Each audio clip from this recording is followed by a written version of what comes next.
Good afternoon, नमस्कार, बहुत बहुत स्वागत है। मैं हूं Amit Singh. Super prime time debate लेकर हाजिर है। दोपहर के 1 बज रहे हैं। एक सवाल जो बार बार करोड़ों सनातनी हिंदुओं के मन में झकझोर रहा है। सवाल है कि आखिर कब तक हिंदू आस्था और आराध्य देवी देवताओं को विवादों के कटघरे में खड़ा किया जाता रहेगा। बड़ा सवाल। जी हां, ताजा मामला केरल के चेथिला से सामने आया, जहां विशु जैसे पवित्र त्योहार के मौके पर एक रेस्टोरेंट ने अपनी मार्केटिंग के लिए भगवान श्री कृष्ण की छवि का इस्तेमाल एक अरबी डिश चिकन मंदिके के प्रचार के लिए किया। जैसे ये पोस्टर सोशल मीडिया पर वायरल हुआ, पूरे केरल सहित देश भर में आक्रोश की लहर दौड़ गई है। हिंदू संगठनों ने इसे सीधे तौर पर सनातन धर्म का अपमान करार दिया। अक्सर देखा गया है कि पहले भावनाओं को भड़काया जाता है, आराध्यों का उपहास उड़ाया जाता है, और जब विरोध प्रखर होता है, तेज होता है, मुखर होता है, तो इसे मानवीय भूल कहकर पल्ला झाड़ लिया जाता है। रेस्टोरेंट प्रबंधन का माफीनामा क्या उन घावों को भर सकता है, उन भावनाओं पर मरहम लगा सकता है जिन्होंने विश्व के पावन पर्व पर दिए हैं? क्योंकि ये कोई पहली मर्तबा नहीं या पहली घटना नहीं। विज्ञापनों, एड्स के जरिए, फिल्मों के जरिए, सोशल मीडिया के जरिए और पोस्टरों के इस्तेमाल तक सनातन धर्म के प्रतीकों को सॉफ्ट टारगेट बनाना एक खतरनाक चलन बनता जा रहा है। अब बड़ा सवाल यही है कि आखिर कब तक हिंदुओं की आस्था के साथ इस तरह के प्रयोग होते रहेंगे? कब तक हिंदू और सनातनी चुप बैठे रहेंगे? और क्यों हमारे देवी देवताओं के साथ हो रहे इन प्रयोगों पर कभी कभी राजनीति भी खेली जाती है, कभी कभी हिंदू मुस्लिम भी किया जाता है, कभी वोट बैंक की गणित देखी और समझी जाती है। दर्शकों, एक बड़ा पैनल कुछ ही वक्त में मेरे साथ जुड़ा है, लेकिन उससे पहले जरा कंटेंट समझा देते हैं। मामला क्या है, क्यों यह आग भड़की, और विशु जैसे पावन पर्व पर केरल में यह शर्मिंदगी भरा पोस्टर जो जारी हुआ है, इसके लिए जिम्मेदार कौन है? जी हां, विवाद क्या है? विवाद की वजह भी आपके लिए जानना बहुत जरूरी है। दर्शकों, पूरी डिटेल लेकर आपके लिए आए हैं। कैसे हिंदू देवी देवताओं को सॉफ्ट टारगेट समझा जाता है, सनातनी चुप रहते हैं, विरोध हो तो कहते हैं कि हिंदुत्व हावी हो रहा है देश पर, लेकिन हमारे देवी देवताओं के साथ अपमान होगा तो क्या हिंदू चुप बैठेगा? विवाद क्या, समझा देते हैं आपको। जी हां, इस पूरे विवाद की जड़ तक आपको लेकर जाएंगे और समझाएंगे कि कैसे बार बार हिंदुत्व को टारगेट किया जाता है। विशु का पोस्टर जारी हुआ। केरल में विशु उत्सव के दौरान भगवान कृष्ण के पोस्टर को लेकर विवाद खड़ा हुआ है, और विवाद भी बहुत बड़ा हो गया है। पोस्टर में भगवान श्री कृष्ण को मांसाहारी व्यंजन के साथ दिखाया गया है। मजाक है क्या? क्या चल रहा है? जी हां, अगला पॉइंट है, सोशल मीडिया पर अब ये जब पोस्टर वायरल हुआ, तब हिंदुओं की जो भावनाएं वो भड़कने लगी, उनके मन को ठेस पहुंची।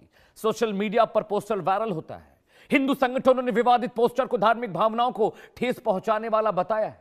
इसे लेकर विरोध शुरू हो गया, और जब विरोध शुरू हुआ तो क्या हुआ?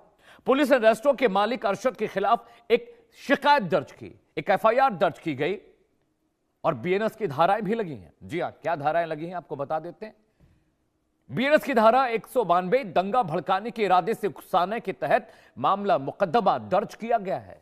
लेकिन जैसे ही मामला दर्ज होता है, रेस्टोरेंट के मालिक का दिमाग खुलता है, वो माफी मांगने लगता है। अब जरा रेस्टोरेंट की सफाई भी आपको सुना दें कि रेस्टोरेंट का जो ओनर है, जो पार्टनर है, वो क्या कह रहा है, उसकी सफाई भी आई है।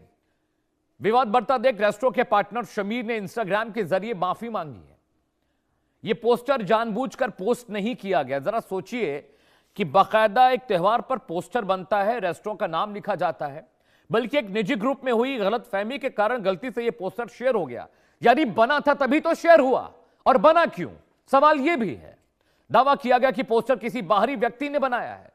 अरे बाहरी व्यक्ति हिंदुस्तान का ही तो होगा, उसे तो पता होना चाहिए श्री कृष्ण भगवान कौन है। हिंदू भी जानते हैं कि पैगंबर मोहम्मद कौन है, और देश का हर मुसलमान भी जानता है कि राम कौन है, लक्ष्मण कौन है, श्री कृष्ण कौन है, सीता कौन है। गलती कैसे हो गई? हमारा इरादा किसी की धार्मिक भावनाओं को आहत करने का नहीं था। रेस्टोरेंट मालिक ये बात कह रहे हैं, आगे बोलते हैं वो, हम इस पोस्टर के लिए बिना शर्त माफी मांगते हैं। अभी आपको शर्त चाहिए? इतनी बड़ी विडंबना देखिए कि भगवान के साथ इस तरह का अपमानित कृत्य करने के बाद आप एहसान कर रहे हैं देश पर, बिना शर्त आप माफी मांग रहे हैं। यही काम किसी हिंदू ने कर दिया होता तो क्या होता? किसी मस्जिद के सामने यह वाकया पेश आ गया होता तो क्या होता? हिंसा हो रही होती, दंगे भड़क रहे होते देश में। आगे बढ़ते हैं। यह पहली मर्तबा नहीं है, पहले भी बहुत बार हमारे हिंदू देवताओं के साथ, देवी देवताओं के साथ यह हुआ है। ताजा मामला भगवान कृष्ण का जो विवादित पोस्टर उसे लेकर, जिसकी डिटेल हम आपको बता चुके हैं। भगवान कृष्ण को मांसाहारी भोजन के साथ दिखाया गया पोस्टर में, और वो पोस्टर दुनिया भर में शेयर किया गया। आगे एमएफ हुसैन साहब का भी विवाद बहुत प्रसिद्ध रहा है। एमएफ हुसैन ने कुछ विवादित पोस्टर बनाए थे, उसमें माता दुर्गा और सीता को नग्न रूप में चित्रित किया गया था। मजाक बना दिया है क्या? क्रिएटिविटी के नाम पर हिंदुत्व के साथ इस तरह का व्यवहार। अमेजन पर हिंदू देवताओं के तस्वीर वाले डोरमैट और चप्पलें बिक रही थी। सिर्फ इतना ही नहीं, अमेजन विवाद भी है।